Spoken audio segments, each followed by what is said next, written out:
46, our coverage of the mass shootings across America moving forward this morning. In just hours, President Trump is expected to address the nation.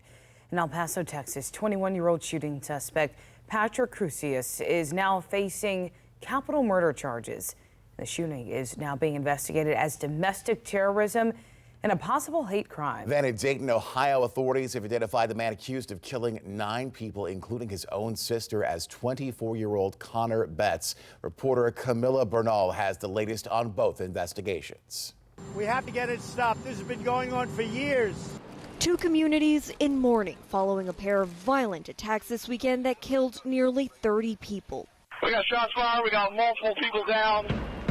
In Dayton, Ohio, an overnight attack at a popular nightclub killed at least 9 people and injured more than 20 others. A tragedy that officials say could have been much worse if police hadn't responded so quickly. Had this individual made it through the doorway with that level of weaponry, there would have been a catastrophic injury and loss of life.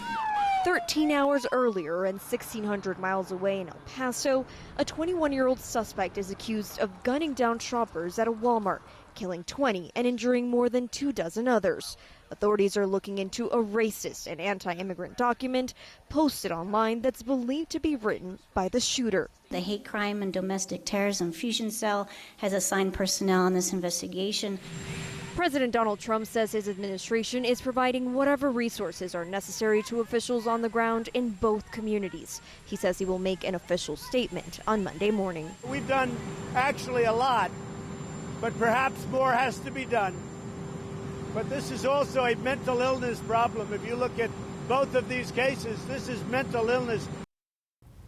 That's President Trump speaking yesterday. Again, we are waiting to hear when he will speak today. As we learn more about these shootings, more elected officials are responding. Virginia Governor Ralph Northam posted a tweet late yesterday saying it's been 2 months since 12 people were killed in Virginia Beach.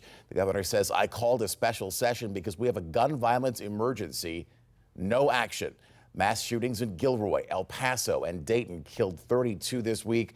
The governor goes on to say, when I say we have a gun violence emergency, this is what I mean.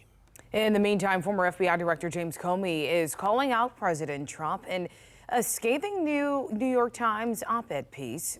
The new development comes after a series of tweets sent by the president last month aimed at a group of lawmakers of color. Comey wrote, quote, "You owe us more than condolences sent via Twitter. You must stop trying to unleash and exploit the radioactive energy of racism." Earlier Sunday, Trump tweeted condolences saying, quote, "God bless the people of El Paso, Texas. God bless the people of Dayton, Ohio." In a separate tweet, Trump ordered U.S. flags be flown at half-staff as a mark of solemn respect for the victims of the tragedies.